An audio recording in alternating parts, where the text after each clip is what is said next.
Yes. सो इससे पहले part 1 और पार्ट 2 डर्मेटोलॉजी की जो ओपीडी प्रैक्टिस जो सेशन है वो ऑलरेडी हम डिस्कस कर चुके हैं। यदि आपने वो अटेंड नहीं किए हैं तो आप उनको यूट्यूब से या इसी कोर्स के डिस्क्रिप्शन से रिवाइज कर सकते हैं। सो उसकी इसी कंटिन्यूटी में अपन आगे और केसेस देखने वाले हैं।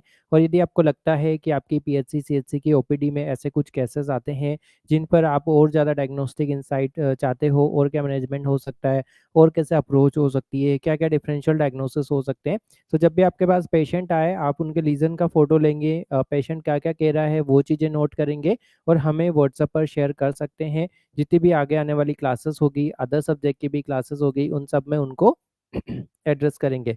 सो अभी अपन यहाँ पे डिस्कस करते हैं। स्क्रीन पे आपके सामने एक फोटो है। यस, ओपीडी में आपके पास एक पेशेंट आती है। यस, एक फीमेल पेशेंट आती है, मेल भी आ सकता है। वो यूँ कहता है कि मेरे पूरे सिर से बाल झड़ रहे हैं, सब जगह से बाल झड़ रहे हैं पूरे सिर से।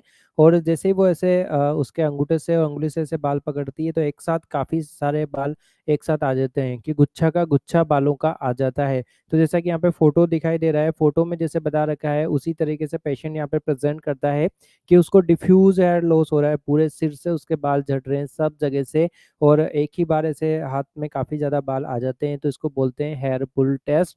और ये जो कंडीशन है सॉरी, ये जो कंडीशन है इसको बोला जाता है टिलोजन इफ्लुवियम। सो इस कंडीशन को अपन बोलेंगे यहाँ पे टिलोजन इफ्लुवियम। अब जब पेशेंट ने आपको ये बोला तो आप पेशेंट को पूछोगे, क्या आप अभी थोड़े दिन पहले बीमार रहे हो, क्या आप हॉस्पिटल में भर्ती रहे हो, क्या कोई ऑपरेशन हुआ है, क्या कोई आपको दूसरी बीमारी हुई है, यस, क्या डिलीवरी हुई है, ऐसा कोई भी बड़ा सर्जिकल मेडिकल प्रॉब्लम तो नहीं हुआ है, ये पेशेंट से आपको पूछना है। पेशेंट आपको यहाँ पे बताएगा कि थोड़े दिन पहले उसको टाइफाइड, मलेरिया, डेंगू ऐसा कुछ हुआ था, इसके लिए वो भर्ती हुई थी, कोई ऑपरेशन हुआ था, डिलीवरी हुई थी, यस, फैमिली में कोई स्ट्रेस हुआ था, इस तरीके का यहाँ पे हिस्ट्री आपको मिलेगी। इसी के साथ में पेशेंट को आप पूछ सकते हो क्या थायराइड की गोली चल रही है, क्या कभी खून चढ़ा था, क्योंकि दो चीज़ें यहाँ पे होती है। यदि पेशेंट को एनीमिया होता है या पेशेंट को यहाँ पे हाइपो या हाइपरथायराइडिज्म है या कोई क्रोनिक इलनेस उसको है, चाहे रूमेटॉइड आर्थराइटिस हो, कोई भी क्रोनिक इलनेस हो, उस कंडीशन में यहाँ पे टिलोजन इफ्लुएम मिल सकता है। सो पहले हिस्ट्री रहती है 3 से 6 महीने पहले से एपिसोड की, उसके बाद ऐसा डिफ्यूज हेयर लॉस पेशेंट को यहाँ पे शुरू होता है। सो आगे अपन देखते हैं कि एग्जामिनेशन में आप क्या देखोगे कि सब तरफ से बाल कम होंगे, मतलब बालों की जो डेंसिटी होती है, जो सघनता होती है, वो यहाँ पे कम दिखेगी। और आप खुद भी ऐसे हेयर पुल टेस्ट करने को बोल सकते हो, काफ़ी सारे बाल उसके हाथ में आ जाएंगे। और यहाँ पे इंपॉर्टेंट चीज़ ये रहेगी कि टिलोजन इफ्लुएम में जो आपके पेशेंट की काउंसलिंग मेन रहेगी, क्योंकि ज़्यादा ट्रीटमेंट करते हुए भी हो सकता है पेशेंट को कोई रेस्पॉन्स नहीं आए, क्योंकि ये टाइम के साथ इसमें हीलिंग होती है। 6 से 7 महीने में ऑटोमेटिकली ये थोड़ा थोड़ा सही हो जाता है। यदि 6 महीने से ज़्यादा होता है तो फिर इसको क्रोनिक टिलोजन इफ्लुएम यहाँ पे कहते हैं। सो आप कौन कौन सी जाँचें पेशेंट में करवाएंगे, पीएचसी सीएचसी पर तो ये जाँचें पॉसिबल नहीं है, बट आप सीरम फेरेटिन करा सकते हो, टीएसएच करा सकते हो, यस, वहाँ पे नॉर्मल एचबी आप कर सकते हो आपके जो पीएचसी से चाहिए वहाँ पर, क्योंकि फेरेटिन से आयरन डेफिशिएंसी एनीमिया का पता लगेगा, टीएसएच से आपको थायराइड प्रॉब्लम की यहाँ पे पता चलेगा। सो आप क्या क्या वहाँ पे दे सकते हो, आपके लिए बना बनाया प्रेस्क्रिप्शन है, टेरोजन इफ्लुएम शॉर्ट में टीई आप लिखोगे। और पीएचसी पर यहाँ पे जिंक की टैबलेट आती है, जिंक की सिरप भी आती है। सो यहाँ पे एक टिप्स है आपके लिए कि डर्मा की जितनी भी प्रॉब्लम है, चाहे इन्फेक्शियस है चाहे नॉन इन्फेक्शियस है, सब में जिंक लिख सकते हो। जिंक एक इम्यूनोमोडुलेटर है।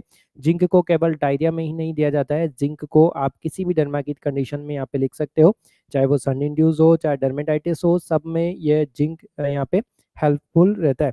तो इसलिए आपकी पीएचसी पर यदि जिंक की टैबलेट है वो आप लिखेंगे, मल्टीविटामिन आप यहाँ पे लिखेंगे, आयरन की टैबलेट आप शुरू कर सकते हैं। और यहाँ पे ड्यूरेशन में डिफरेंस रखते हुए आप कैल्शियम भी दे सकते हैं।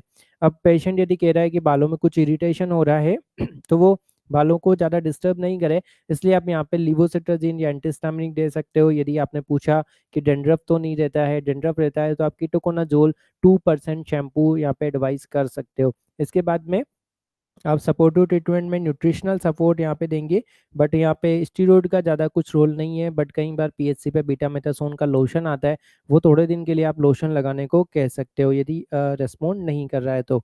बाकी डाइट में आप high protein diet, high iron rich food, stress management, ये सब यहाँ पे एडवाइस कर सकते हैं। बट यहाँ पे पेशेंट की काउंसलिंग मेन है कि तुरंत इसमें जादू नहीं होने वाला है, इसमें ट्रीटमेंट में टाइम लगेगा। जो भी उसका ट्रिगरिंग फैक्टर हुआ है उसके बाद ये टेलोजन इफ्लुएम हुआ है, हेयर लॉस हुआ है, इसमें टाइम लगेगा।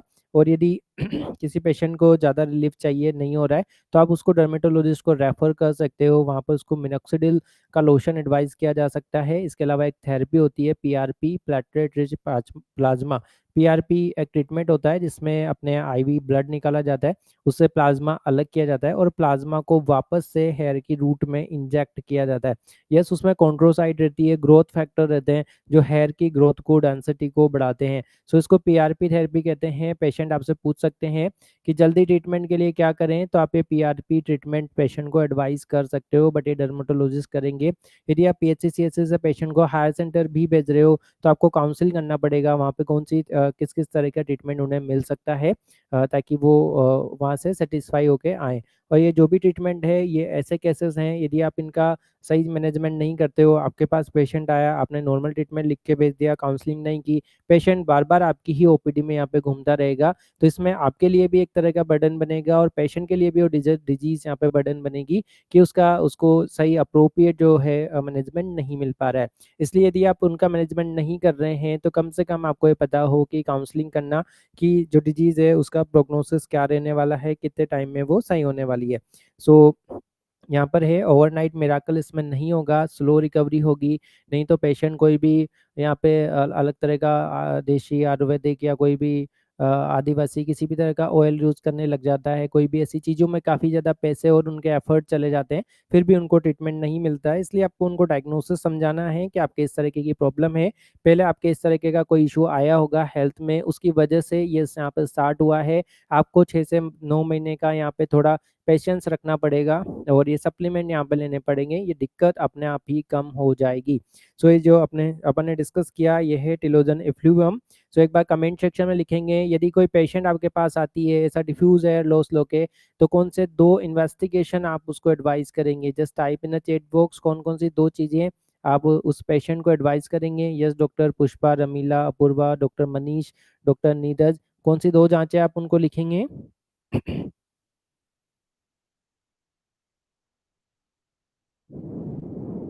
यस, चैट बॉक्स में लिखेंगे। क्या-क्या 2 इन्वेस्टिगेशन आप इनके लिए कराओगे? नाउ सो नेक्स्ट देखते हैं एलोपेशिया एरिएटा। अब पेशेंट आपको कहता है, कोई भी मेल पेशेंट आके यंग एज का, यह सीरम फेरिटिन एंड थायरोक्सिन, बिल्कुल सही डॉक्टर सुनीता ने यहाँ पे लिखा है।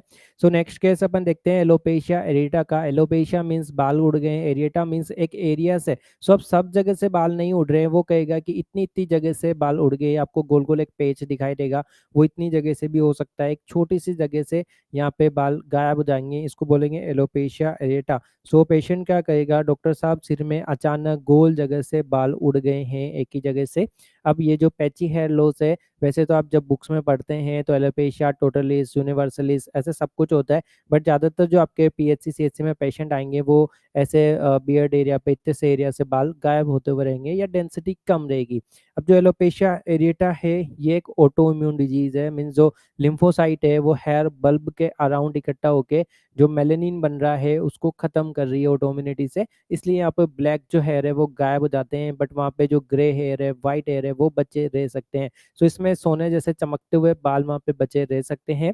और यदि आपको ऐसा पता लगता है कि ये एलोपेशिया एरेटा है, एक जगह से इसमें ग्रे हेयर है और हेयर से टूटे हुए मिल रहे हैं, एक्सक्लेमेशन मार्क यहाँ पे मिल रहा है, तो यहाँ पे यदि आप इसमें ट्रामेंसोलोन एसीटेट का इंजेक्शन एडवाइस करते हैं, तो इनमें ड्रामेटिकली रेस्पॉन्स आता है, क्योंकि ऑटो इम्यून डिजीज है, स्टीरॉयड को काफ़ी अच्छा यहाँ पे रेस्पॉन्स करेंगे। सो पेशेंट क्या कहेगा कि किसी एक ही जगह से बाल यहाँ पे गायब हो गए हैं, अचानक से यहाँ पे गायब हुए हैं, यहाँ पे लिखे हैं, थोड़ा सा टाइम यहाँ पे रहेगा और ये ऑटोइम्यून डिजीज़ है। और एक टिप्स आपको यहाँ पे लेना है कि किसी को कोई सी भी ऑटोइम्यून डिजीज़ यदि होती है तो उसको दूसरी ऑटोइम्यून डिजीज़ भी बॉडी में मिल सकती है। तो यदि यहाँ पे एलोपेशिया एरिएटा एक ऑटोइम्यून है तो पेशेंट को कोई थायराइड ऑटोइम्यून यहाँ पे मिल सकता है, या कोई दूसरा autoimmune skin disorder, vitiligo, diabetes, atopy ऐसा हो सकता है। अब जिन पेशेंट में इस नेल चेंजेस मिलते हैं, नेल में क्या मिलता है एलोपेशिया एरेटा में, यस कमेंट सेक्शन में लिखेंगे। जियोमेट्रिकल नेल पिटिंग मिलती है। सोराइसिस में इरेगुलर नेल पिटिंग मिलती है, इसमें जो पिटिंग मिलेगी नेल पर वो एकदम एक जैसी मिलेगी, जियोमेट्रिकल मिलेंगी। बट क्लिनिकल प्रैक्टिस में सब में नेल की फाइंडिंग मिले जरूरी नहीं है। सो इसमें आपको टूटे हुए बाल मिल सकते हैं, ग्रे कलर के बाल मिल सकते हैं, एक स्मूथ आपको पेच मिलेगा, सर्कुलर आपको पेच मिलेगा। और क्योंकि इसका जो हेयर का जो स्टेम सेल है वो बचा रह जाता है, इसलिए दोबारा इसमें हेयर आ जाते हैं, इसलिए नॉन स्कारिंग एलोपेशिया यहाँ पे अपन इसको कहेंगे। सो आप सबसे अच्छा पेशेंट को क्या ट्रीटमेंट यहाँ पे एडवाइस करेंगे कि इंट्रालीजनल ट्रांसलोन एसीटेट स्टीरॉयड का इंजेक्शन, बाकी आप नहीं लगा सकते पीएचसी पे तो आप वहाँ पे लिवोसिट्राजिन लिख सकते हैं, यदि इरिटेशन है तो जिंक लिख सकते हो, मल्टीविटामिन लिख सकते हो, बायोटिन लिख सकते हो। और आपके पीएचसी पर, राजस्थान में जो पीएचसी है उस पर बीटामेथासोन का लोशन आता है, 0.05 का लोशन आता है, उसको जहाँ जहाँ ऐसा हुआ है सॉरी वहाँ लगाने के लिए एडवाइस कर सकते हो। अब जब स्टीरॉयड आप कहीं लगाते हो तो स्टीरॉयड को वैसे फेस पर नहीं लगाना होता है, क्योंकि आपको पता है स्टीरॉयड से हिर्सुटिज्म हो जाता है, ट्रोपी हो जाती है, टेलेंजेक्टेशिया हो जाता है, यहाँ तक कि जो डिजीजेज है वो मास्क भी हो जाती है, एक्ने भी होने लग जाते हैं। बट टारगेटेड जगह पर थोड़े टाइम के लिए आप यहाँ पे अप्लाई करा सकते हो। यहाँ पे ऑइंटमेंट मिनोक्सिडिल भी एडवाइस करते हैं, ये सारा सब कुछ रहता है। बट यहाँ पे जो मेन जो ट्रीटमेंट है वो है इंट्रालीजनल ट्रांसलोन एसीटेट का इंजेक्शन। मार्केट में जो केनाकोड का इंजेक्शन आता है वही यहाँ पे लगाते हैं, 1 ml में 10 mg है, इसको डाइल्यूट करके उसी लीजन में यहाँ पे लगाया जाता है। और कई बार इसके साथ लिग्नोकेन भी ऐड कर देते हैं ताकि पेन वेन यहाँ पे कम हो।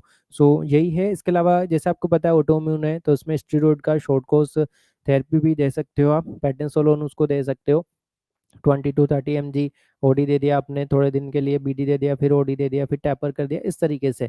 तो यदि आपको स्टीरॉइड देना है तो दिन में किस टाइम इसकी टैबलेट को एडवाइस करेंगे, खाने के बाद में और पहले, यस किस टाइम आप देंगे। यदि आपने इससे पहले के पहला और सेकंड पार्ट 1 पार्ट 2 अटेंड किया है तो ये कमेंट सेक्शन में बताएंगे कि स्टीरॉइड को, टैबलेट प्रेडनिसोलोन को देने का दिन में बेस्ट टाइम क्या होता है और क्यों। यस जस्ट कमेंट सेक्शन में लिखेंगे कौन सा टाइम बेस्ट है स्टेरॉइड देने का।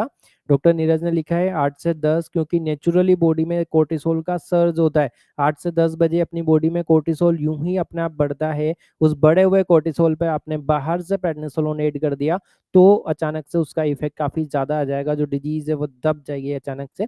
इसलिए सुबह 8 से 10 बजे ब्रेकफास्ट के बाद में आपको देना है, क्योंकि आपको पता है स्टीरॉइड से गैस्ट्राइटिस भी होता है बट जो गैस्ट्रिक जो एसिड होता है ना वो उसके एक्टिवेशन के लिए, अब्जॉर्प्शन के लिए भी जरूरी होता है। बट इससे गैस्ट्राइटिस होता है, इसलिए इसके साथ अपने को पेंटोप्राजोल देना पड़ जाता है, बट वो इसकी जो एफिकेसी है उसको वो कम करता है। सो यहाँ पे आपने इंजेक्शन देखा मेन चीज। सो आप पेशेंट को क्या कहोगे यहाँ पे कि जेंटल हेयर केयर करेंगे, ये सब चीज़ें ठीक है कि protein rich diet, vitamin rich diet, but autoimmune diseases है ना वो अपने आप आती है और अपने आप जाती है। जितनी भी ऑटोइम्यून बीमारियां हैं, जैसे जो एलोपेशिया एरेटा है, हो सकता है ऑटोमेटिक सही हो जाए फिर ऑटोमेटिक आ जाए। जितनी भी सिस्टमिक, लोकल, स्किन के नहीं, सारे फील्ड की जितनी भी ऑटोइम्यून डिजीजेज है वो उनकी मर्जी से आती है और मर्जी से जाती है। यस सो उसमें सब डिजीज में ऐसा रिमीशन और इस तरीके का यहाँ पे चलता रहता है। सो यहाँ पर भी अपन आगे देखेंगे कि एडवांस ट्रीटमेंट भी इसमें होते हैं, बट अपने लिए यहाँ पे यही चीज़ ध्यान में रखनी है कि इसमें इंट्रालीजनल ट्रांसलोन एसीटेट का इंजेक्शन लगाया जाता है। ये ऑटोइम्यून डिजीज है, पेशेंट को आप थायराइड, विटिलिगो या कोई सिम्टम्स के बेसिस पर दूसरे ऑटोइम्यून एसोसिएशन के लिए आप सर्च कर सकते हो या फिर एडवाइस कर सकते हो। सो अभी अपन ने दो चीज़ें यहाँ पे डिस्कस की। यस टॉपिक का नाम लिखेंगे जो आप पहचान पाओगे, टीई, यस टीई। और एक और क्या अपन ने यहाँ पे देखा, double A means alopecia areata. अब नेक्स्ट अपन देखेंगे androgenic alopecia. Yes androgenic alopecia, male pattern hair loss और फीमेल पैटर्न हेयर लॉस। अब ऐसा नहीं है कि male pattern hair loss female में नहीं हो सकता या female pattern hair loss male में नहीं हो सकता, ये हेयर लॉस के एक पैटर्न का नाम है। यदि वैसा पैटर्न मेल में मिल रहा है तो मेल में भी फीमेल पैटर्न हेयर लॉस उसको नाम दिया जाएगा। ये चीज आपको ध्यान में रखनी है। सो मेल पैटर्न जो है जो हेयर लॉस है वो कैसे यहाँ पे चालू होगा। उसमें जो फ्रंटल लाइन है ये यहाँ पे हल्की होती जाएगी, यहाँ से बाल उड़ते जाएंगे। यस, उसके बाद में ये लाइन पीछे जाती जाएगी और एम शेप में यहाँ पे हेयर लॉस होता है। साइड साइड के इधर उधर के बाल जाते जाते हैं, बट ऑक्सीपिटल और जो बाल हैं वो रह जाते हैं, टेम्पोरल ऑक्सीपिटल एरिया के रह जाते हैं, बाकी में से एम शेप बनता जाता है। तो यहाँ पे आप इसकी फेजेस देख सकते हैं, जैसे यहाँ पे ये जो लाइन है ये पीछे जाती जा रही है, पीछे जाती जा रही है इस तरीके से, और फाइनली आप यहाँ पे देखेंगे कि केवल ऑक्सीपिटल और टेम्पोरल एरिया ही बचा है। सो ये है एंड्रोजेनिक यहाँ पे एलोपेशिया, जो एंड्रोजन हार्मोन है उसकी प्रेजेंस में ये अग्रवेट होता है, बट ये एक बार शुरू हो जाता है तो अपने आप ये नहीं रुकता है।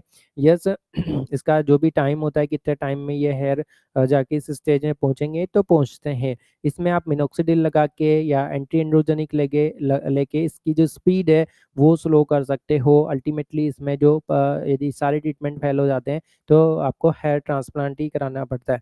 इसी तरीके से फीमेल में यदि देखें, फीमेल में क्या होता है, जो फ्रंट लाइन है ये मेंटेन रहती है, बट जो सेंट्रल लाइन है ये से थिक होती जाती है, और इस तरीके से इनमें हेयर लॉस देखने को मिलता है। और यदि आपने डर्मा पढ़ी है तो लुडविग क्लासिफिकेशन ऐसे फीमेल में होता है, हैमिल्टन क्लासिफिकेशन मेल में होता है इनका, इनके स्टेजेस का। सो आपको यही पहचानना है। आपकी पीएचसी पे ओपीडी में काफ़ी सारे ऐसे पेशेंट आएंगे, खासकर मेल पेशेंट आएंगे कि ऐसा हेयर लॉस हो रहा है, क्या करें।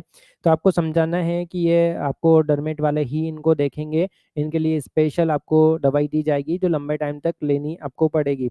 सो यहाँ पे आप पेशेंट कहेगा कि धीरे धीरे बाल पतले हो रहे हैं, ऐसे स्कैल्प दिखने लगा है इस तरीके से कहीं टाइम से। सो बाइटेम्पोरल रिमिशन यहाँ पे मिलता है, वर्टेक्स की थीनिंग यहाँ पे हो जाती है। सो इनमें क्या चीज़ एडवाइस करते हैं, यस मिनोक्सिडिल देते हैं यहाँ पे, मिनोक्सिडिल का लोशन स्प्रे सब आता है, बट यहाँ पे पेशेंट को आपको समझाना पड़ेगा यदि वो मिनोक्सिडिल का लोशन यूज़ कर रहे हैं तो यूज़ करना तभी शुरू करें, क्योंकि इसको 3 महीने तक लगातार लगाना पड़ेगा, उसके बाद 6 महीने में इसका इफेक्ट आना शुरू होगा। यदि इसको बीच में बंद कर दिया तो जितना हेयर इसमें आए थे उतने ही ज़्यादा वो लॉस होना शुरू हो जाते हैं। इसलिए जो पूरे मोटिवेटेड पेशेंट है, कंसिस्टेंस जो रहेंगे, कंप्लायंस इनकी अच्छी रहेगी, वही मिनोक्सिडिल को यूज़ करें, क्योंकि मिनोक्सिडिल यदि बंद करते हैं तो रिबाउंड फिनोमेना होता है, जितना बाल झड़ने रुके थे उतने ज़्यादा और शुरू हो जाते हैं। सो मिनिमम 6 मंथ इसको लगते हैं अच्छे इफेक्ट आने में। इसकी जो कंसंट्रेशन है 2%, 5%, 10% ऐसे बढ़ती जाती है। इसके साथ मिनोक्सिडिल प्लस फिनास्टेराइड ऐसे कॉम्बिनेशन भी आने लग गए हैं स्प्रे में। इसके अलावा टैबलेट भी इसमें दी जाती है। किसी भी हेयर डिसऑर्डर में आप बायोटिन की टैबलेट दे सकते हो, मल्टीविटामिन, जिंक, आयरन ये सब दे सकते हो। यदि पेशेंट कहता है कि उसको डेंड्रफ है तो कीटोकोनाजोल 2% शैम्पू आता है, वो आप लगा सकते हो। केराग्लो एडी नाम से भी आता है, आपकी पीएचसी पे शैम्पू भी मिल सकता है। यदि शैम्पू नहीं है तो आप जो लोशन है उसी को कोकोनट ऑयल में मिला के पेशेंट को लगाने के लिए बता सकते हो। सो यहाँ पे एंटी एंड्रोजन भी एडवाइस करते हैं, finasteride 1 mg OD, sorry spironolactone 25 से 50 mg ओडी, बट ये सब डर्मेटोलॉजिस्ट की गाइडेंस में ही दिए जाएंगे, क्योंकि इन सबके साइड इफेक्ट काफ़ी ज़्यादा होते हैं। सो आप जो एडवाइस कर सकते हो आपकी तरफ से वो पेशेंट को एक प्रॉपर काउंसलिंग है। इसके अलावा यदि पेशेंट पीआरपी थेरेपी लेता है, जैसे भी बताया था कि ब्लड निकालेंगे पेशेंट का खुद का, फिर उससे सीरम निकालेंगे, फिर उसी को यहाँ पे इंजेक्ट करेंगे, सो उससे उनके हेयर की ग्रोथ बढ़ेगी, डेंसिटी वहाँ पे बढ़ेगी। सो ये है पीआरपी, ये थेरेपी वो करा सकते हैं। मिनोक्सिडिल जैसे अभी काउंसलिंग की है वैसे दे सकते हैं, एंटी एंड्रोजेनिक टैबलेट ले सकते हैं, बट यदि सारी ही चीज़ें फेल हो जाती है तो हेयर ट्रांसप्लांट यहाँ पे अल्टीमेट यहाँ पे ऑप्शन है। जो भी आपके ऑक्सीपिटल के टेम्पोरल के हेयर है वो एंड्रोजन पर डिपेंड नहीं होते हैं, इसलिए उन हेयर को निकाल के इधर ट्रांसप्लांट किया जाता है। और ये काफ़ी कॉस्टली ट्रीटमेंट होता है। सो यहाँ पे मेन चीज़ यही है, यदि मिनोक्सिडिल यूज़ कर रहे हैं अचानक से बंद नहीं करेंगे, नहीं तो उतने ही बाल यहाँ पे वापस झड़ना शुरू हो जाएंगे। नाउ सो कौन कौन से टॉपिक अभी अपन ने पढ़ लिए हैं, तीनों टॉपिक के नाम यहाँ पे लिखेंगे। जो भी हेयर लॉस के पेशेंट आपके पास आने वाले हैं, यस टिलोजन इफ्लूवियम, और क्या पढ़ा है एलोपेशिया एरिएटा, और क्या पढ़ा है androgenic alopecia. Now so third topic के पास अपन आते हैं जो है पामो प्लांटर किरेटोडर्मा।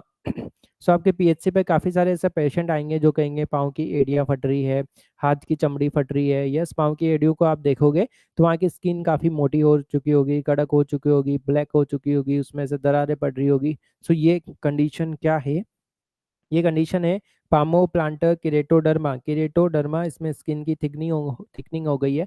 सो पेशेंट आपको क्या कहेगा, पेशेंट कहेगा डॉक्टर साहब हाथ पैर की स्किन मोटी हो गई है, दरारें हो रही है, चलने में दर्द है, यहाँ तक कि उनमें ब्लड भी आ सकता है, उनमें इन्फेक्शन भी हो सकता है और इसके काफ़ी सारे डिफरेंशियल हो सकते हैं। हो सकता है ये वहाँ का सोराइसिस हो सकता है ये न्यूट्रिशनल डर्मेटोसिस हो, काफ़ी सारी डीडी यहाँ पे रहती है, बट ट्रीटमेंट यहाँ पे आप अपने लेवल पर वहाँ पे एडवाइस कर सकते हो। नाउ सो यहाँ पे देखेंगे अपन कि आप पेशेंट को क्या यहाँ पे एडवाइस करेंगे।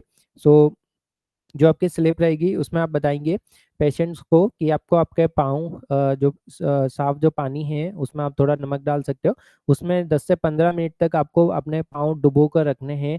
10 से 15 मिनट तक हल्के गुनगुने पानी में पाँव डुबो के रखने हैं। इसके दो फायदे होंगे, पाँव में जितनी भी मिट्टी जितना भी कचरा होगा वो सब हट जाएगा, प्लस पाँव की जो स्किन है थोड़ी लूज हो जाएगी। इसके बाद आप पाँव के ऊपर वैसलीन लगाओगे, वैसलीन लगाने से जितना भी मॉइस्चर है वो लॉक हो जाएगा। उसके बाद आप वैसलीन लगाने के 1-2 मिनट बाद में उसको क्रीम लगाने के लिए कहेंगे, जो भी मेडिसिन वाली क्रीम आप एडवाइस करेंगे। सो पीएचसी पर आपके पास कंपाउंड बेंजोइक एसिड यहाँ पे आता है, सप्लाई में पीएचसी पर अवेलेबल है कंपाउंड बेंजोइक एसिड, ये आप लगवा सकते हो। ये नहीं है तो आप क्लोबेटासोल प्रोपियोनेट की क्रीम लगवा सकते हो। क्लोबेटासोल और हेलोबेटासोल सुपर पोटेंट स्टेरॉइड है। स्टेरॉइड की 7 क्लासेस होती है, फर्स्ट से लेकर 7 तक। सबसे टॉप सुपर पोटेंट जो स्टेरॉइड है वो है क्लोबेटासोल, हेलोबेटासोल। सबसे कमजोर जो स्टेरॉइड है वो है हाइड्रोकोर्टिसोन, उससे थोड़ा सा ऊपर पावर का माने तो डेसोनाइट, उससे ऊपर पावर का माने तो मोमेटासोन, उससे ऊपर बीटामेथासोन, ऐसे ये चलते हैं। सो क्लोबेटासोल सुपर पोटेंट स्टेरॉइड है, इसलिए कभी भी इस स्टेरॉइड को फेस पे नहीं यूज करेंगे, इन्वेंट में नहीं यूज करेंगे, एक्जिला में नहीं यूज करेंगे, क्योंकि इसके साइड इफेक्ट इतने ही खतरनाक होंगे। यदि आप फेस पर क्लोबेटासोल जैसा कोई सुपर पोटेंट स्टेरॉइड काम में लेंगे तो आपकी स्किन है पतली हो जाएगी, उसमें परमानेंट स्कार मार्क बन जाएंगे, उनकी वेन्स वहाँ पे दिखने लग जाएगी, उसमें हेयर ग्रोथ हो जाएगी, उसमें एक्ने हो जाएंगे, काफ़ी सारे साइड इफेक्ट। इसलिए क्लोबेटासोल को अपन पाँव की इससे थिक स्किन पर काम में ले रहे हैं ताकि स्किन वहाँ पे पतली हो, इन्फ्लामेशन उसका कम हो। तो जैसे आप यहाँ पे एडवाइस करेंगे, पहले पेशेंट को कहेंगे हल्के गुनगुने पानी में 10-15 मिनट पाँव रखने हैं, फिर उसके पाँव पोंछ के वैसलीन लगानी है। वैसलीन लगाने के बाद जो क्रीम है यहाँ पे ऑइंटमेंट, यहाँ पे कंपाउंड बेंजोइक एसिड या फिर क्लोबेटासोल, ये आप सुबह शाम लगाएंगे। अब जैसे पेशेंट इरिटेशन हो सकता है तो एंटी हिस्टामिनिक आप दे सकते हो। एंटी हिस्टामिनिक में पीएचसी पर लिवोसिट्राजिन, सेट्राजिन, सीपीएम और हाइड्रोक्सीजिन ये सब रहती है। ज़्यादा इचिंग हो तो हाइड्रोक्सीजिन यहाँ पे देते हैं। अब ये न्यूट्रिशनल वजह से भी हो सकता है इसलिए आप यहाँ पे capsule vitamin A, multivitamin, zinc और ये सब उसको एडवाइस कर सकते हैं। नाउ सो कई बार पीएचसी पर यहाँ पर इस तरीके का लोशन भी मिल सकता है जिसमें यूरिया लैक्टिक एसिड रहते हैं। यूरिया और लैक्टिक एसिड दोनों क्या रहते हैं, ये स्किन को सॉफ्ट करते हैं, स्किन को पतला करते हैं, तो इनका ऐसे यहाँ पे रोल रहता है। सो यूरिया लैक्टिक एसिड ये भी आप अप्लाई करा सकते हैं। बाकी आपको सिम्टोमेटिक देना है, यदि आपको कहीं से ऐसे स्किन में काफ़ी ज़्यादा दरारें हो गई है, वहाँ से ब्लड दिख रहा है, तो आप पेशेंट को यहाँ पे टॉपिकल एंटीबैक्टीरियल भी लगा सकते हो सिम्टोमेटिक। क्या क्या एंटीबैक्टीरियल अपन ने ट्यूब पढ़ी थी यस पिछले वाले सेशन में अपन ने देखा था। टॉपिकल लगाने के लिए कौन कौन सी एंटीबैक्टीरियल आप लगाएंगे, यस कमेंट सेक्शन में लिखेंगे। फ्यूजिटिक एसिड, कौन कौन सी क्रीम या ऑइंटमेंट लिखेंगे, फ्यूजिटिक एसिड, सेट्रामाइड, फेमिसिटीन, इनमें से आप कुछ भी वहाँ पे लिख सकते हो। ज़्यादा हो गया है तो आप सिस्टमिक एंटीबायोटिक भी दे सकते हो, बट तभी दोगे जब उसको इन्फेक्शन की यहाँ पे रिस्क रहेगी। Now clear now so main चीज यहाँ पे यही है। इसके बाद एक स्पेशल, यस फेमिसिटीन बिल्कुल सही लिखा है डॉक्टर अपूर्वा ने। अब यहाँ पे देखेंगे, यहाँ पे जो फोटो आपको दिखाई दे रहा है इसे देख के कमेंट सेक्शन में लिखेंगे कि क्या आपको यहाँ पे सस्पेक्ट लग रहा है, अगला टॉपिक क्या हो सकता है अपने डिस्कशन का, क्योंकि आपकी पोस्टिंग रूरल एरिया में हुई है और इंडिया में ये घास काफ़ी ज़्यादा कॉमन है जिसका नाम है पार्थेनियम स्टेरोफोरस। यस कांग्रेस घास, गाजर घास, ये जो इसको बोलते हैं पार्थेनियम स्टेरोफोरस। सो इसका चाहे यहाँ पे फूल हो, उसके परागकण हो, पत्ती हो, स्टेम हो, इन सब में एक एलर्जन होता है जिसको बोलते हैं सास्कूटर्पाइन लैक्टोन। और इसकी पत्तियों से, फूल से जो परागकण पोलन ग्रेन है ये हवा के साथ उड़ते हुए आते हैं और आपके कान के पीछे की स्किन पे, यहाँ पे जो आईब्रोज है इस पर, यस इधर इधर जो नेजोलेबियल फोल्ड है उस पर और चिन के नीचे ऐसे ये परागकण आके जम जाते हैं। जमने के बाद यहाँ पे शुरू होती है टाइप 1 और टाइप 4 हाइपरसेंसिटिविटी रिएक्शन। चाहे वो जो पर्सन इस प्लांट से दूर चला जाए, एक बार एलर्जी शुरू हो गई और वो उसके कंसिक्वेंट एपिसोड में आ गई तो उसको एलर्जी होती रहती है। और एक बार पेशेंट ऐसे इचिंग करना शुरू हो गया तो उससे वो जो स्किन है वो थिक हो जाएगी, हाइपर पिगमेंटेड हो जाएगी और उसमें क्रोनिक चेंजेस यहाँ पे आने लग जाएंगे। सो ये डिजीज़ काफ़ी ज़्यादा कॉमन है, उसके पेशेंट सही नहीं होते हैं, लंबे टाइम तक ट्रीटमेंट चलता रहता है, इलाज लेते हैं, फ़र्क पड़ता है, फिर नहीं लेते हैं, नहीं होता है, क्योंकि वो इसकी जो पैथोलॉजी है उसको हटा नहीं पाते हैं। सो इसलिए यहाँ पे पेशेंट्स को अवेयर करना ज़रूरी है, पहचानना भी ज़रूरी है, क्योंकि जितने टाइम तक आपकी पोस्टिंग रहेगी उतने टाइम तक पेशेंट आपके पास आते रहेंगे, इसलिए उनकी प्रॉपर काउंसलिंग यहाँ पे करना ज़रूरी है। तो आप आपके फ़ोन में ये फ़ोटो भी रख सकते हो कि क्या इस तरीके का प्लांट आपके खेतों में या आपके आसपास है? यस, पेशेंट बोलेगा हाँ। क्या आप इसके आसपास घूमते हो? यस। यदि उसके आसपास कपड़े भी सुखाते हैं तो उसमें भी यहाँ पे इसके परागकण और ये चीज़ें चली जाती है। यदि वो पूरी आस्तीन के कपड़े नहीं पहनते हैं तो भी उनके शरीर में इसके जो एलर्जन है, पार्टिकल है, वो आ सकते हैं। इसलिए पेशेंट को एडवाइस करना है जब वो खेत पर कुएँ पर जाए तो हाथ-पैर में कोई भी मॉइस्चराइज़र या लगा के जाएँ, ताकि ये जो और आने के बाद साबुन से हाथ धो के वापस मॉइस्चराइज़र लगाएँ ताकि इनका जो कॉन्टैक्ट है वो हट जाए।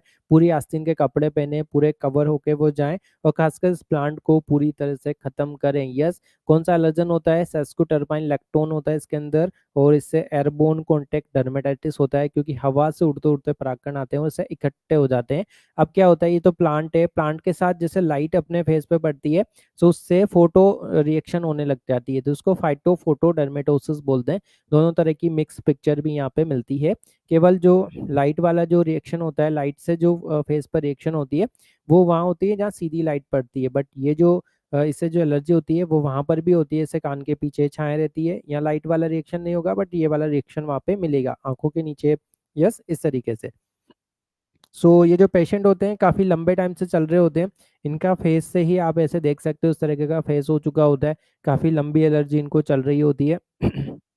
सो इसको यस, सो इसको क्या बोलेंगे? Airborne contact dermatitis. अब ट्रीटमेंट क्या करेंगे? जो अपनी फर्स्ट स्क्रीन की क्लास थी उसमें आपको बताया था, जैसे पेशेंट बोलता जाए वैसे ट्रीटमेंट लिखते जाओ, सिम्प्टोमेटिक। यस, पेशेंट ने बोला इचिंग तो इचिंग का ट्रीटमेंट यहाँ पे लिख दिया। सॉरी। अब आपको पता है क्या ये इन्फेक्शन है? नहीं, ये इन्फेक्शन नहीं है, इसलिए आपको यहाँ पे एलर्जी है ना, या हाइपर सेंसिटिविटी है, इसलिए आपको यहाँ पे स्टेरॉइड का कोर्स देना पड़ेगा, क्योंकि इसका जब भी फ्लेयर अप होगा कंट्रोल करने के लिए स्टेरॉइड को आप यहाँ पे पहले या तो शॉर्ट कोर्स हाई डोज का दे सकते हो, फिर उसका टैपर डोज यहाँ पे आपको करनी पड़ेगी। तो यहाँ पे आप प्रेडनिसोलोन 10 mg बीडी 7 डेज तक दे सकते हो, फिर नेक्स्ट 8 डेज तक आप ओडी डोज दे सकते हो, ऐसे आप इसका टैपरिंग यहाँ पे कर सकते हो। बाकी इसमें ज़्यादा इचिंग रहेगी तो आपको हाइड्रोक्सीजिन देना है, यस, साथ में लिवोसिट्राजिन भी कंबाइन कर सकते हो। प्रेडनिसोलोन से गैस्ट्राइटिस हो तो रेनिटिडिन ऐड कर सकते हो, और आपको यहाँ पे स्टेरॉइड लगवाना है बीटामेटासोन वैसलीन में मिला के, ताकि थोड़ा डाइल्यूट ये हो जाए, इसके साइड इफेक्ट कम हो। इससे आप यहाँ पे इनको यूज़ कर सकते हो। बाकी पेशेंट को प्रोटेक्टिव चीज़ें आपको एडवाइस करनी है, और क्योंकि ये एलर्जिक रिएक्शन है, इम्यूनिटी इसमें डिस्टर्ब हो जाती है, इसलिए यदि ये सही नहीं होता है तो यहाँ पे जो डर्मेट के डॉक्टर हैं वो टैबलेट अजाथायोप्रिन 50 mg ओडी पेशेंट को यहाँ पे स्टार्ट करते हैं। इस सेट में इनके स्टेरॉइड का इंजेक्शन भी लगा देते हैं। तो आपको पेशेंट को क्या काउंसलिंग करना है कि वो मास्क पहने, गॉगल्स पहने, फुल स्लीव के कपड़े पहने, जहाँ ये पौधा है हो वहाँ कपड़े न सुखाएं, इस पौधे को ख़त्म करें। रोज़ कोकोनट ऑयल, गाँव में कोकोनट ऑयल इजीली मिल जाता है। पीएचसी पर आपके पास ग्लिसरीन आता है, यस, आप अपनी फार्मेसी पर जा सकते हैं, ग्लिसरीन पीएचसी पर सप्लाई होता है, वो आप दे सकते हो। बट वैसलीन ग्लिसरीन थोड़े चिपचिपे होते हैं, बट ये इकोनॉमिकली अफोर्डेबल होते हैं। सो ये सब चीज़ें आप देख सकते हैं। आप अपने मोबाइल में इसका फ़ोटो भी रख सकते हैं, पेशेंट को बता सकते हैं क्या ऐसा प्लांट आपके पास है, तो आपको समझ में आएगा ऐसा प्लांट है, लंबे टाइम से दिक्कत है, फेस पर एक्सपोज एरिया पे ऐसा-ऐसा हो रहा है, तो कहीं ये ABCD means airborne contact dermatitis तो नहीं है। सो नेक्स्ट ट्रीटमेंट इसमें क्या रहेगा? अजाथायोप्रिन 50 mg ओडी ये देते हैं, इससे पहले पेशेंट की सीबीसी कराते हैं, क्योंकि आपको पता है ये जो अजाथायोप्रिन है ये एग्रेनुलोसाइटोसिस या जो न्यूट्रोफिल है उनको ये डाउन करती है। बाकी आप मेथोट्रेक्सेट, साइक्लोसेरिन ये सब इसमें आगे पेशेंट को दी जाती है। यदि आप पेशेंट को पूछेंगे कि क्या कहीं से ट्रीटमेंट ले रहा होगा, तो उसके जो प्रिस्क्रिप्शन है उनमें आपको ये चीज़ें वहाँ पे देखने को मिल जाएगी। नाउ सो नेक्स्ट केस अपन देखते हैं। यहाँ पे फ़ोटो दिया गया है, कमेंट सेक्शन में लिखेंगे क्या आपको यहाँ पे डायग्नोसिस लग रहा है? Yes. Just type in the chat box, क्या आपको यहाँ पे लग रहा है? यस, तो ये कंडीशन क्या है, ये वार्ड है, कैसे आप पहचानोगे? इसके जो लीजन रहेंगे ऐसे रफ रफ टाइप के रहेंगे, कलर स्किन का ही जैसा रहेगा बट रफ रफ लीजन रहेंगे, उठे हुए खुरदुरे यहाँ पे लीजन रहेंगे। और जैसे जैसे ये लीजन से पेशेंट जैसे यदि इसको ऐसा इचिंग करेगा या किसी तरीके से इनको काटने की कोशिश करेगा, जहाँ जहाँ भी इनका कॉन्टैक्ट होगा वहाँ वहाँ ये फैलते जाएंगे। ये स्कोबना फिनोमिना भी इसमें मिलता है। सो ये जो चीज़ें हैं ये है वार्ड, और वार्ड क्या किससे होता है? वायरस से। यस, वायरल इन्फेक्शन है, इसलिए यहाँ पे आपको जितने भी वायरल इन्फेक्शन होते हैं वो सेल्फ लिमिटिंग होते हैं, बट वो बढ़ भी सकते हैं जहाँ जहाँ भी, क्योंकि ये एक इन्फेक्शियस डिजीज है। सो जितने भी ऐसे इन्फेक्शन है इन सब में आप जिंक की टैबलेट एडवाइस कर सकते हैं, क्योंकि जिंक क्या है? इम्यूनो मोडुलेटर है। इसलिए जिंक आप इन स्किन डिसऑर्डर में, इन इन्फेक्टिव डिसऑर्डर में भी आप यहाँ पे दे सकते हैं। इम्यूनिटी को जिंक यहाँ पे बैलेंस करता है। सब जो यहाँ पे जो वार्ड आपको दिख रहे हैं इसके लिए क्या एडवाइस करेंगे? यदि यदि पेशेंट को इचिंग है, कुछ डिस्कम्फर्ट है, तो आप जिंक की गोली के साथ में लिवोसिट्राजिन यहाँ पे एडवाइस कर सकते हो, क्योंकि क्योंकि यहाँ पे स्किन की एक अलग तरह की ग्रोथ हो गई है यहाँ पे पेपिलोमेटोसिस अंदर से।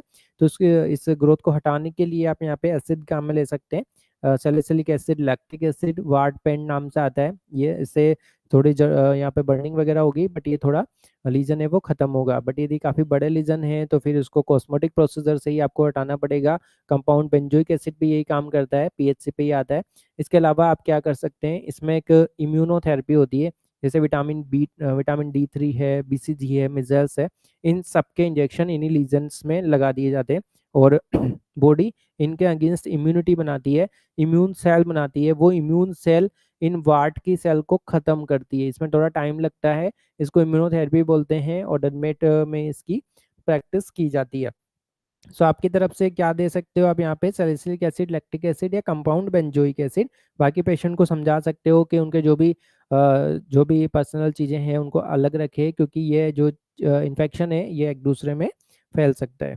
नाउ, सो क्रायोथेरेपी, इलेक्ट्रोथेरेपी, इंट्रालीजनल ब्लियोमाइसिन या इंटरफेरोन, इंट्रालीजन में ही इसका इंजेक्शन लगाते हैं इंसुलिन सिरिंज से। सो ये डरमेट में ये प्रैक्टिस किया जाता है। सो पेशेंट को आपको समझाना पड़ेगा कि ये वायरल इन्फेक्शन है, अपना आप कम भी हो जाएगा, ज़्यादा भी हो जाएगा, इसमें ट्रीटमेंट आपको लेना पड़ेगा, और इसको ज़्यादा इचिंग नहीं करना है, नहीं तो ये या जो भी अपने टॉवल है, रज़र है, इनको शेयर करते हो तो ये इन्फेक्शन फैल सकता है। यस, सो कैसे पहचानेंगे? रफ इनकी अपीयरेंस होगी। बट यहाँ पे मेन चीज़ ये है कि यदि ये पाँव में होता है, सो पाँव में दो तरह की कंडीशन होती है। जैसे पेशेंट कहेगा कि ऐसे ऐसे कील हो गई है, तो जो पाँव में जो थिकनिंग होती है, कील जैसा बन जाता है, वो दोनों उसकी इटियोलॉजी हो सकती है। वो वायरल भी हो सकता है और वो एक स्किन की थिकनिंग भी हो सकती है, मतलब वो वाट भी हो सकता है, वो थिकनिंग भी हो सकती है। सो दोनों में अपन यहाँ पे डिफरेंस देखते हैं। तो एक कंडीशन होती है कॉर्न। यस, कॉर्न आपको समझ में आता ही होगा। सो कॉर्न कई बार वार्ट भी हो सकता है। कैसे पता करेंगे कि कॉर्न है कि वार्ट है? सो जो कॉर्न है वो केवल प्रेशर एरिया पर ही पड़ेगा, जहाँ पे पाँव रखते हैं, जहाँ पे हाथ रखते हैं, जहाँ प्रेशर पॉइंट है वहीं वो मिलेगा उसमें। कॉर्न में आप वर्टिकल प्रेशर देंगे तो वहाँ पे पेन होगा। कॉर्न की यदि आप लेयर को हटाते जाएंगे तो उसमें आपको कोई काला काला पॉइंट या फिर वहाँ पे वायरल कॉलोनी का पॉइंट, वहाँ पे थ्रोम्बोस वेसल का नहीं दिखेगा। जबकि वार्ट होगा, सो वार्ट में क्या होगा, जैसे आप स्किन को ऐसे ऊपर की लेयर को हटाएंगे तो आपको वहाँ पे ब्लीडिंग पॉइंट दिख सकते हैं। और वार्ट में आप साइड से ऐसे स्क्वीज करते हैं तो उसमें पेन होता है। वार्ट में यदि आप उसको उस कोन को हटा भी देंगे, उस लीजन को हटा भी देंगे, वो वापस हो जाएगा, क्योंकि वो एक इन्फेक्शन है। हाँ, यदि कोन जिस तरीके से हो रहा है, गलत तरीके के चप्पल पहनने से, ज़्यादा टाइम तक ऐसे खड़े रहने से प्रेशर पॉइंट पे, यदि आप उन हैबिट को नहीं बदलते हो तो कोण भी वापस हो सकता है। बट वाट क्या होगा, वाट नॉन प्रेशर पॉइंट पे भी आपको मिलेगा और वो भी बार बार होगा, इसलिए आपको दोनों में डिफरेंशिएट करना जरूरी है। कई बार कोण को वाट को कोण मान के सर्जरी में 11 नंबर की ब्लेड से हटा देते हैं। यस, फिर दोबारा हो जाता है, फिर हटा देते हैं, फिर दोबारा हो जाता है। इसलिए इस केस में आपको जिंक लेना पड़ेगा। इस केस में आपको इसमें इंट्रालीजनल इंजेक्शन लगाने पड़ेंगे, इम्यूनोथेरेपी यहाँ पे यूज़ करनी पड़ेगी, तभी आपके शरीर से पूरी तरीके से जा पाएगा। सो दोनों में यहाँ पे डिफरेंस समझ में आना जरूरी है। बाकी सिम्टोमेटिक ट्रीटमेंट आप कर सकते हो, कॉर्न और वाट दोनों में सैलिसिलिक एसिड, लैक्टिक एसिड दे सकते हो। कॉर्न कैप भी आती है, वो भी आप अप्लाई इसमें करा सकते हैं। बट मेन चीज़ है कि यहाँ पे आपको दोनों में डिफरेंस करना आना चाहिए, जो कि यहाँ पे लिखा हुआ है। सो कैसे डिफरेंशिएट करेंगे कि कोन केवल प्रेशर पॉइंट पे है, इसलिए आपको कम यहाँ पे नंबर में लीजन मिलेंगे डायरेक्ट, क्योंकि प्रेशर पॉइंट पे इसलिए वर्टिकल प्रेशर से इनमें ज़्यादा पेन होगा। और यदि इनको आप इनको यदि आप छीलोगे तो इसके अंदर से कोई ब्लैक पॉइंट, ब्लीडिंग पॉइंट ऐसा यहाँ पे नहीं मिलेगा। जबकि वार्ट में यहाँ पे आपको रफ अपीयरेंस मिलेगी, जैसे ही वार्ट की सरफेस को आप काटने की कोशिश करोगे उसमें से खून चलने लग जाएगा, ये काला काला उसमें पॉइंट दिखने लग जाएगा, वो वापस हो सकते हैं हटाने के बाद में, और वो साइड वाले प्रेशर से यहाँ पे बढ़ते हैं। यस, ऑडियो क्लियर नहीं है? यस, यस प्लीज वेट, एक बार ऑडियो के रिगार्डिंग कमेंट सेक्शन में लिखेंगे। Yes, please give me response about audio. Yes doctor Sunita, doctor Neeraj, क्या ऑडिबल है? आगे चले। यस, अभी कमेंट में आया था कि ऑडियो नहीं है, तो आपको दोनों में डिफरेंशिएट करना आना चाहिए। जब भी आपके पास पेशेंट आए, दो तीन चीज़ें उससे पूछें, हमेशा के लिए आप यहाँ पे डिफरेंशिएट करना सीख जाएंगे। यस, सो आगे अपन यहाँ पे चलते हैं। ये जो कंडीशन है, आप कंफ्यूज हो सकते हो यदि पता नहीं है तो, कि ये कॉर्न है या वार्ट है या फिर क्या है। तो ये कंडीशन क्या है, एक बार कमेंट सेक्शन में लिखेंगे। छोटे छोटे स्किन के जैसे ही यहाँ पे सॉफ्ट सॉफ्ट ऐसे पेडंकुलेटेड यहाँ पे आपको लीजन दिखते हैं, एकदम स्किन जैसे ही है, सॉफ्ट है, पेडंकुलेटेड है। यस, ये सॉफ्ट वार्ट है, ये स्किन टैग है, ये बिल्कुल भी अलग चीज नहीं है। यस, ये स्किन टैग है, एक्रोकोडोन बोलते हैं। तो पेशेंट इनको भी लेके यहाँ पे आ सकता है।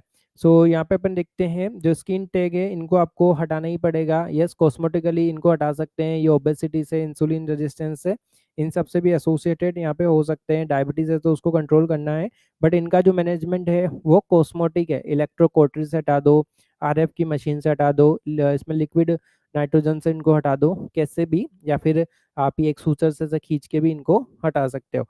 सो ये कहीं से कहीं तक कोई यहाँ पे खतरे वाली चीज़ नहीं है। इसके बाद जो इससे मिलती जुलती कंडीशन आती है बच्चों में, वो इस तरीके की दिखती है। यस, क्या ये कंडीशन है, एक बार कमेंट सेक्शन में लिखेंगे।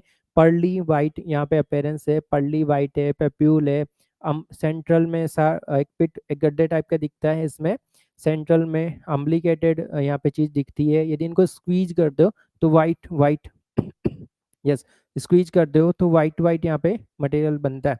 सो ये जो है, ये है मोलस्कम कंटाजियसम। I9CT में काफ़ी बार इन पे क्वेश्चन आता है।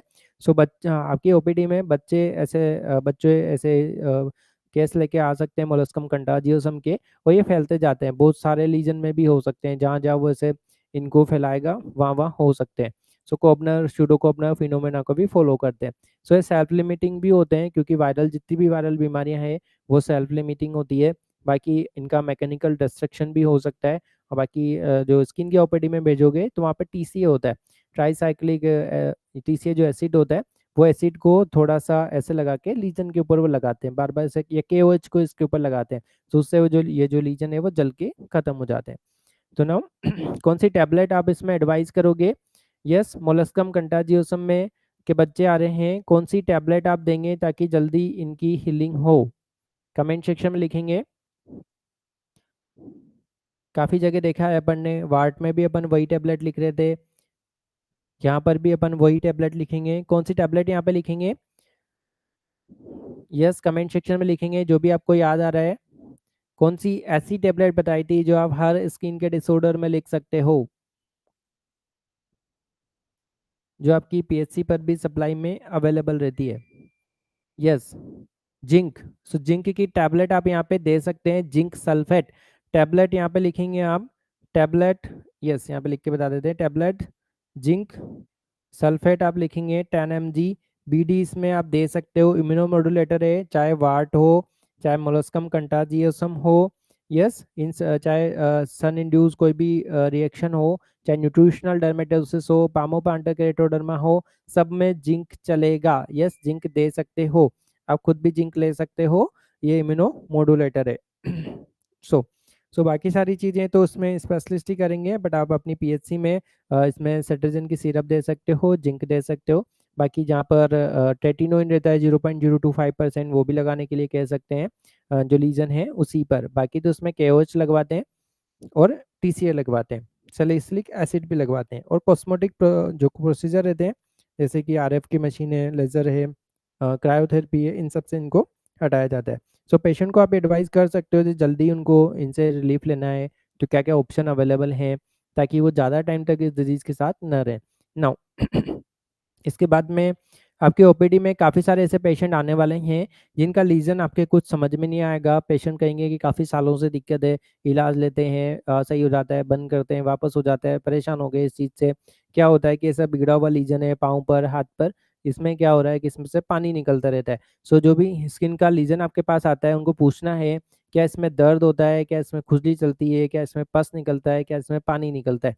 यदि वो कहते हैं कि उनके इतनी पुरानी बीमारी है और उसमें कुचर चलती है और उसमें से पानी निकलता है, पानी निकलता है मीन्स ऊजिंग, ऊजिंग जहाँ पर भी होगी उसको आप नाम दोगे एक्जिमा। सो एक्जिमा जो वर्ड है उसका मीनिंग ही यहाँ पे क्या है, ऊजिंग। ऊजिंग मीन्स पेशेंट आपको कहेगा कि इसमें से पानी निकलेगा। अब क्या होता है, जैसे कहीं भी अपने लग जाती है, आप वहाँ पे इचिंग कर रहे हो, बार बार इचिंग कर रहे हो, यस, तो उसके बाद में वहाँ की जो स्किन है उसमें इडिमा हो जाएगा, सेल के बीच में पानी भर जाएगा, वही पानी वहाँ से निकलने लग जाएगा। सो एक्यूट एक्जिमा, क्रोनिक एक्जिमा, कहीं इन्फेक्शन हो गया उसके बाद, सो ऐसे कुछ भी हो सकता है। बट यदि आपको पेशेंट बोलता है कि खुजली है, लीजन से पानी निकलता है, मीन्स वो एक्जिमा है, और यदि उसमें इन्फेक्शन नहीं है, पस नहीं है, पेन नहीं हो रहा है, तो आप उसमें स्टीरॉयड लगाने के देंगे। यदि और आप उसमें सेकेंडरी प्रोफाइलेक्सिस के लिए स्टीरॉयड के साथ में एक एंटीबैक्टीरियल क्रीम भी लगाने के लिए दे सकते हैं। यदि ज़्यादा उसका सीवियर है तो आप उसको सिस्टेमिक स्टेरॉइड भी दे सकते हैं, उसको सिस्टेमिक एंटीबायोटिक भी दे सकते हैं, उसको सिस्टेमिक एंटीहिस्टामिनिक भी आप उस केस में देंगे। यदि ज़्यादा आपको लग रहा है कि इसमें इन्फेक्शन के चांसेस हैं तो सिस्टेमिक आप उसको अमोक्सिक्लेव दे सकते हो। सो इस तरीके से पेशेंट अपने पास आता है कि खुजली और लाल लाल दाने हैं, बार बार होते रहते हैं, दवाई लेते हैं, सही हो जाते हैं, इनमें से पानी निकलता रहता है। तो ये क्या है, दिस इज एक्जिमा। यस, ये एक्जिमा है। इनके ट्रीटमेंट के लिए आप यहाँ पे टैबलेट प्रेडनिसोलोन लिखोगे, यहाँ पे 20 mg या 10 mg आप लिखोगे, 1 BD 7 डेज तक, 1 OD 8 डेज तक। फिर यहाँ पे पेंटोप्राजोल एडवाइस कर सकते हो, हाइड्रोक्सीजिन या CPM लिवोसिट्राजिन दे सकते हो। यहाँ पे क्रीम में आप बेटामेथासोन सुबह शाम लगाने के लिए प्लस फ्यूजिडिक एसिड सुबह शाम लगाने के लिए लिख सकते हो, और यहाँ पर भी आप जिंक एडवाइस कर सकते हो। तो इस तरीके से आपको उसको यहाँ पे मैनेज करना पड़ेगा, और पेशेंट को पूछना पड़ेगा कि वो किस तरीके के एनवायरनमेंट में जा रहा है जिससे ये अग्रेवेट हो रहा है। नाउ सो यहाँ पे पेशेंट खुद ही कहेगा कि बार बार होता रहता है, फैमिली हिस्ट्री भी मिल सकती है, अस्थमा राइनाइटिस किसी की भी, और सेकेंडरी इन्फेक्शन में यदि वहाँ पे पस हो, क्रस्ट हो, पेशेंट को बुखार आ जाए, दर्द हो लीजन में, तो वो सेकेंडरी इन्फेक्शन होगा। उस केस में आपको खाने और लगाने दोनों के लिए एंटीबायोटिक यहाँ पे देनी पड़ेगी। सो और दूसरे डिसऑर्डर को भी आप यहाँ पे रूल आउट कर सकते हो, बट सिम्टोमेटिक ट्रीटमेंट यहाँ पे यही रहेगा। नाउ सो आपको यहाँ पे प्रेस्क्रिप्शन भी लिखा लिखा मिल रहा है। तो यदि आप इसकी पीडीएफ लेंगे तो पीडीएफ आपको आपके व्हाट्सएप ग्रुप पर शेयर कर दी जाएगी। हमने आपके लिए अलग से व्हाट्सएप ग्रुप बनाया हुआ है, वहाँ से आप पीडीएफ से डायरेक्टली इन चीज़ों को देख भी सकते हो। एग्जैक्ट डोजेस यहाँ पे लिखी हुई है। यस, सो उसके बाद नेक्स्ट यहाँ पे केस देखते हैं। इस तरीके का पेशेंट आपके पास आ सकता है।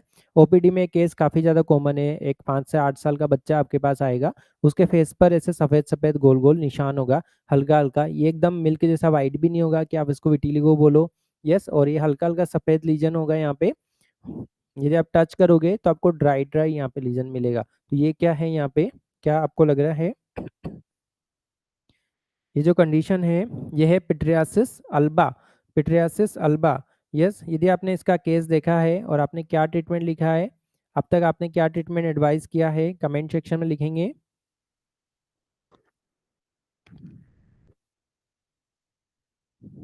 यस, क्या ऐसा केस पहले कभी देखा है? Pityriasis alba. यदि ऐसा सफ़ेद सफ़ेद कुछ दिखे आपको, ड्राइनेस से हो रहा है, तो ये एटोपिक डर्मेटाइटिस का ही एक पार्ट है। तो इसमें आपको फेस है, फेस पर यदि आपको इस डर्मेटाइटिस में, क्योंकि ये इन्फेक्शन नहीं है, स्टीरॉयड यहाँ पे देना पड़ेगा। तो सबसे वीक पोटेंसी का जो स्टीरॉयड होता है हाइड्रोकोर्टिसोन 1% की क्रीम थोड़े से टाइम के लिए यहाँ पे लगाने के लिए दे सकते हो। ऐसे ही एक वीक स्टीरॉयड होता है डेसोनाइड।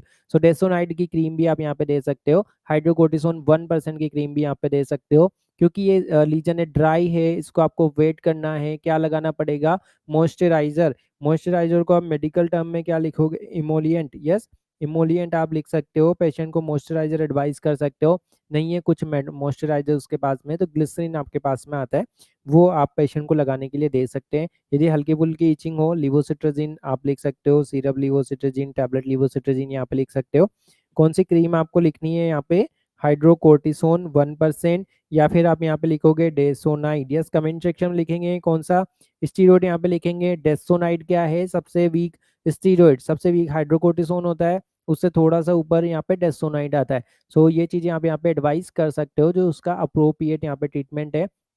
बट आपको यहाँ पे ध्यान में रखना है कि ये जो लीजन है एकदम यदि मिल्क जैसा वाइट हुआ तो ये रहेगा विटिलिगो। यस, यदि इसमें आपने देखा कि इसमें सेंसेशन पेशेंट के गायब है, नर्व थिकनिंग है, यूपी बिहार किसी एंडेमिक एरिया से आता है, तो ये लेप्रोसी भी हो सकती है, ये लेप्रोसी भी हो सकती है। और एक इसमें यदि स्वेटिंग नहीं है तो लेप्रोसी है, बट एक इंटरमीडिएट लेप्रोसी होती है, उसमें स्वेटिंग भी मिल सकती है। इसके अलावा पेशेंट किसी ऐसे एंडेमिक एरिया से आ रहा है, राजस्थान के किसी ऐसे एरिया से, यूपी से, तो वहाँ जहाँ पे काला आजार ज़्यादा रहता है, फीवर की स्टी है, तो पोस्ट काला आजार डर्मल लीशमानियासिस भी हो सकता है। बट आपकी ओपीडी में राजस्थान में ज़्यादातर जो केसेस आते हैं वो इसी पिट्रासिस अल्बा के आते हैं, और उनमें आपको यही यहाँ पे एडवाइस करना होता है। मॉइस्चराइजर भी आप एडवाइस करेंगे तो भी इसमें पेशेंट को रिलीफ मिलेगा। इसके बाद अपन नेक्स्ट केस यहाँ पे देखते हैं, ये वाला। ये इस तरह के पेशेंट भी आपके ओपीडी में काफ़ी ज़्यादा आएंगे। ओल्ड एज के पेशेंट रहेंगे जिनकी एज ग्रुप यहाँ पे 60-70 साल रहेगी, और उनके जो हाथ पे रहेंगे उसमें ऐसे कैसे लाल लाल यहाँ पे निशान मिलेंगे जैसे कि चोट के निशान हो।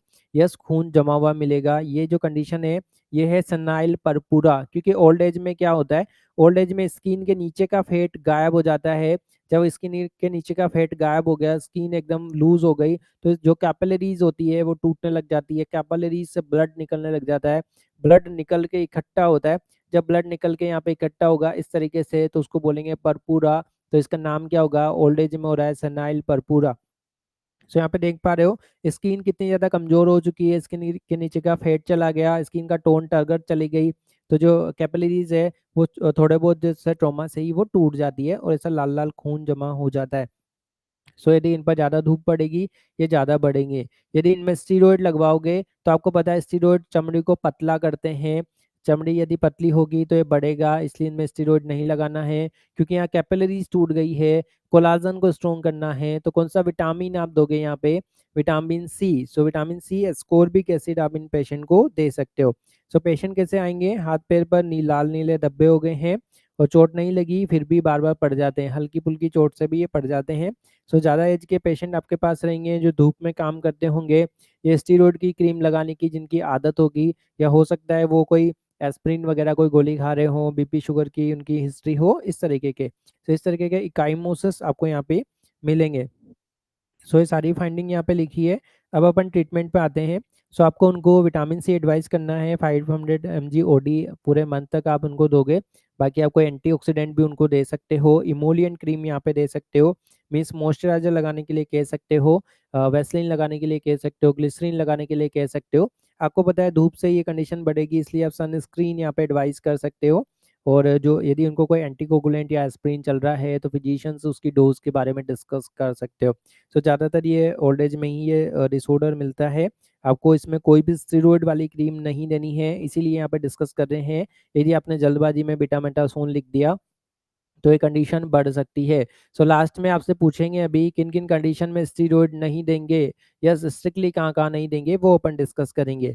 अब आपके पास ऐसी काफ़ी सारी फीमेल्स आ सकती है जो कहेंगी ये छाया हो रही है, छाया मीन्स मेलाज्मा, प्रेगनेंसी में आएंगे तो क्या बोलेंगे, कोलाज्मा।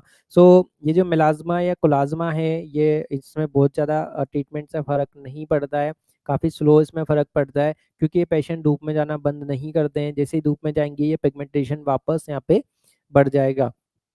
सो इनके लिए जो फिर भी पेशेंट आपसे कहे तो आप क्या दे सकते हो, आपको पता है आपकी पीएचसी में कैलामाइन लोशन आता है जिसमें जिंक होता है, सो वो भी एक सनस्क्रीन का काम करता है। सो आप पेशेंट को कह सकते हो जब भी वो खेत में जाए, धूप में जाए, 9 बजे, 12 बजे, 3 बजे कैलामाइन लोशन लगा सकते हैं। यदि वो अफोर्ड कर सकते हैं तो वो सनस्क्रीन ला सकते हैं।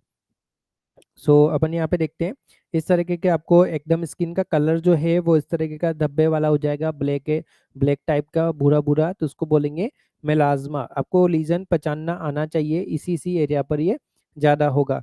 सो अभी आपको बताया था यहाँ पे कि जो विटामिन सी है वो यहाँ पे स्किन के कलर को फेयर करता है। विटामिन सी, तो आप उनको ज़्यादा पानी पीने को कह सकते हो, विटामिन सी एडवाइस कर सकते हो, सनस्क्रीन एडवाइस कर सकते हो। और धूप, यदि सनस्क्रीन नहीं काम में ले पा रहे हैं तो धूप से बचने का बता सकते हो कि इसकी पूरे फेस को वो कवर करेंगे, छाता लेके चलेंगे, इस तरीके से।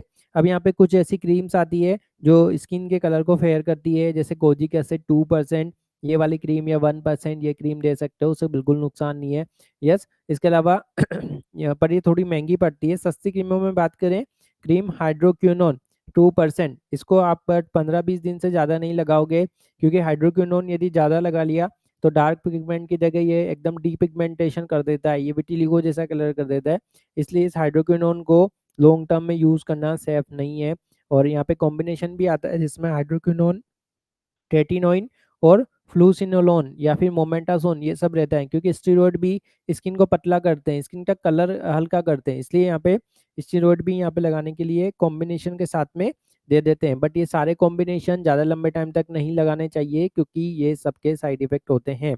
नाउ सो बाकी आप पेशेंट को क्या कह सकते हो, सनस्क्रीन, अम्ब्रेला अपन ने बोल दिया, बैलेंस डाइट अपन ने यहाँ पे बोल दिया।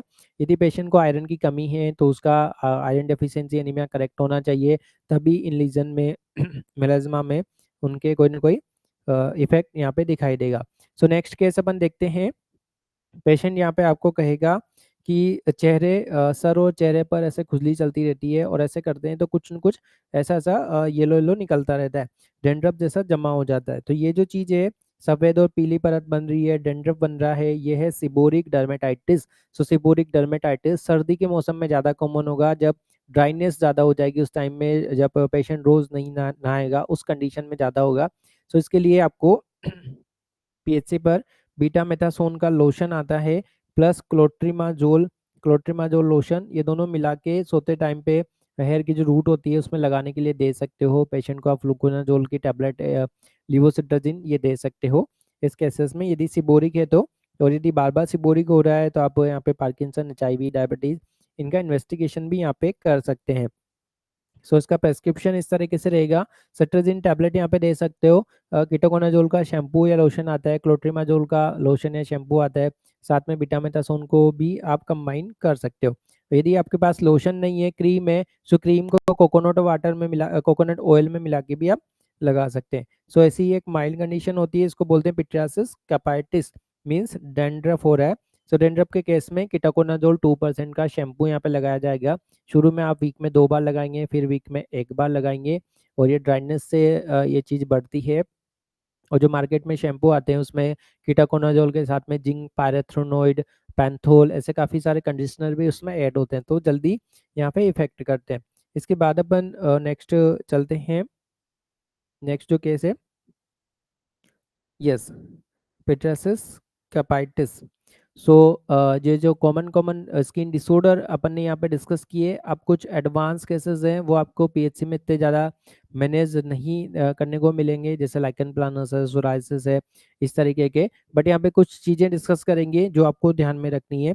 जैसे अब अभी अपन ने कहा था कि आप स्टीरॉइड जो है, टॉपिकल स्टीरॉइड जो है, कहाँ कहाँ पर एडवाइस नहीं करेंगे। सो कमेंट सेक्शन में लिखेंगे एक बार कौन कौन सी बीमारियों में आप नहीं देंगे। यदि आपको इतना भी पता रहता है तो आप गलत प्रैक्टिस करने से बच सकते हैं, पेशेंट का नुकसान करने से बच सकते हैं, क्योंकि यदि पेशेंट का नुकसान होगा अल्टीमेटली वो आपके पास ही आएगा, चाहे बीमारी हो, कॉम्प्लिकेशन हो, आपको उसको ट्रीट करना पड़ेगा। सो कहाँ कहाँ आप टॉपिकल स्टीरॉइड एडवाइस नहीं करेंगे, ऐसी कंडीशन अपन लिस्ट करना शुरू करेंगे। यस, रिंगवर्म में नहीं देंगे, बिल्कुल सही यहाँ पे लिखा है डॉक्टर अपूर्वा ने।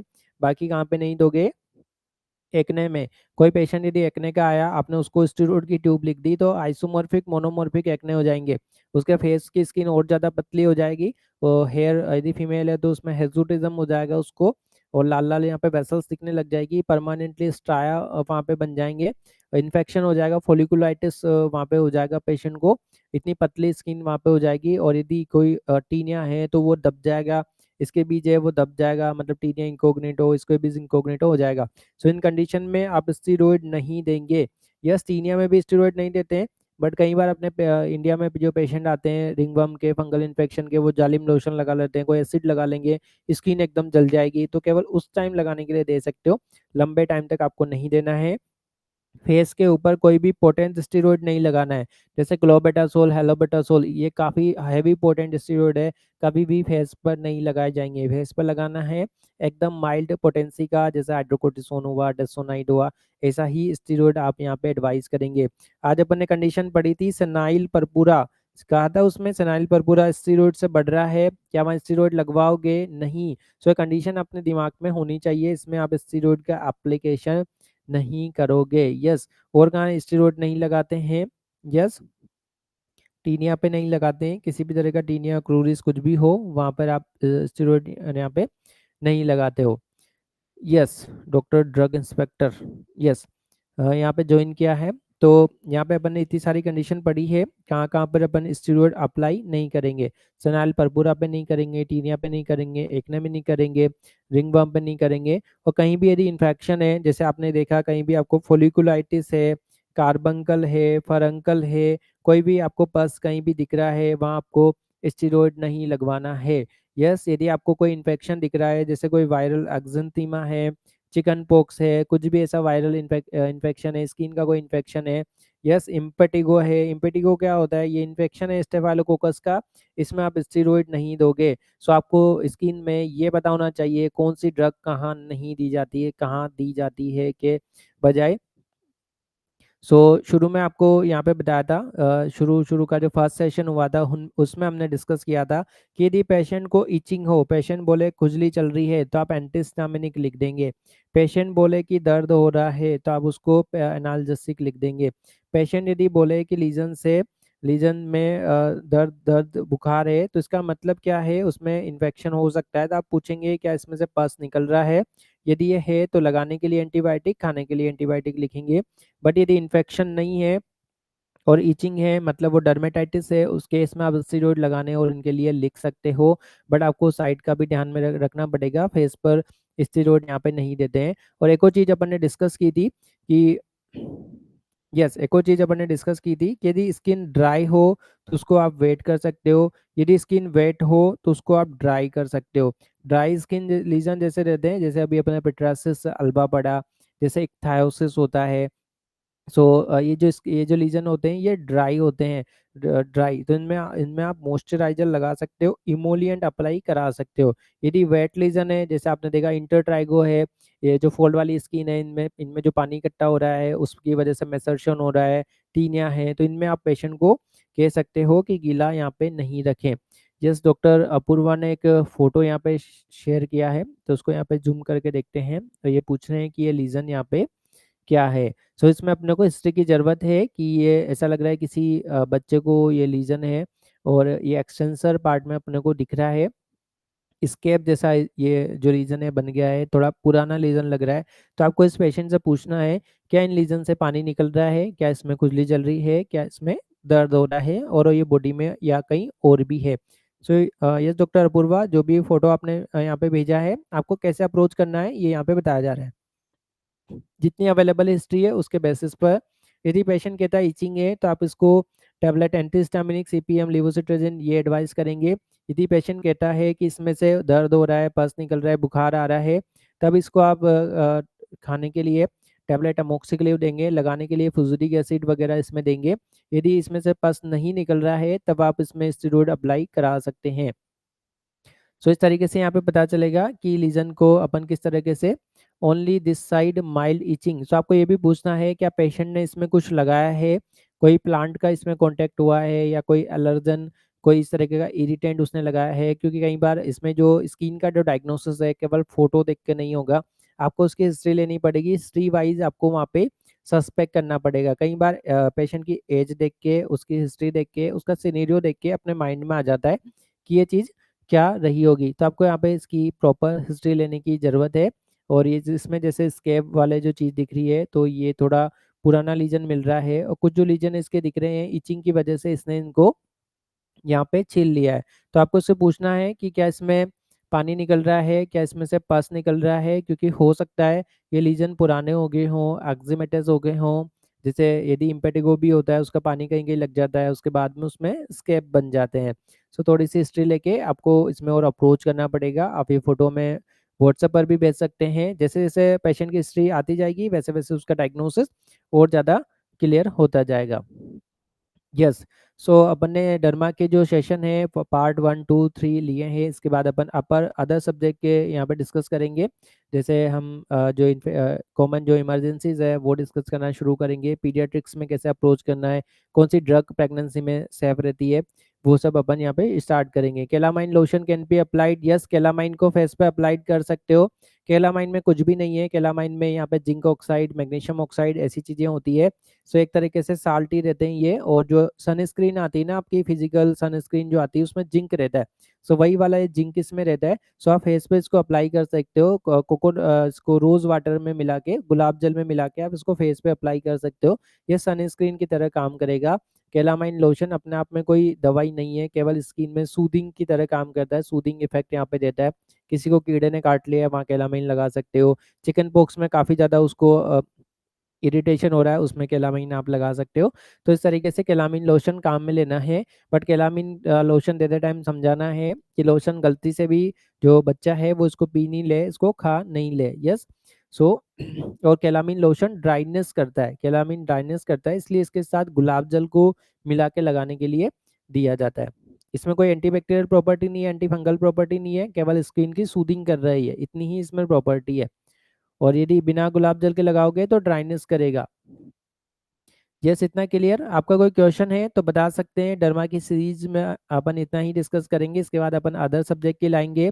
आप डेली ओपीडी में जो भी केसेस देखते हैं, आपको लगता है कि कुछ डिस्कस करने जैसा है, खुद की अप्रोच को इम्प्रूव करने जैसा है, तो आप उसका केस का फोटो लेंगे, पेशेंट से कुछ जानकारी यहाँ पे लेंगे, या जो भी वो बोलता है वो आप जानकारी लिखेंगे और हमें व्हाट्सएप पर मैसेज करेंगे। हमने आपके ग्रुप में आज एक वीडियो शेयर की थी। उस वीडियो में एक पर्सन बोल रहा था कि उसके यहाँ पे फुंसिया हुई थी, उसके बाद में उसको यहाँ पे काफ़ी ज़्यादा दर्द रहता है, चटके करता है, कुछ सुन्न हो जाता है, इस तरीके का वो बातें कर रहा था काफ़ी ज़्यादा। तो वो कंडीशन क्या थी? सो कंडीशन थी पोस्ट हर्पेटिक न्यूराल्जिया। पहले पेशेंट को इधर जो फुंसिया हुई थी, मतलब फफोले हुए थे, मतलब हर्पीस जोस्टर हुआ था, वो सही हो गया। उसके बाद पेशेंट बोल रहा है कि यहाँ उसको इरिटेशन हो रहा है, बर्निंग हो रही है, हेडेक हो रहा है। ऐसे अटपटे टाइप के वो जो पेशेंट के जो सिम्टम्स थे वो न्यूरोपैथिक पेन को बताते हैं, न्यूराल्जिया को बताते हैं। तो पोस्ट हर्पेटिक न्यूराल्जिया है।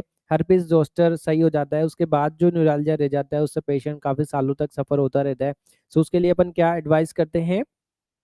पोस्ट हर्पेटिक न्यूराल्जिया पहले ही डिस्कस कर चुके हैं, बट आज व्हाट्सएप पर एक रियल पेशेंट की वीडियो अपलोड की थी, वो आप देख सकते हैं।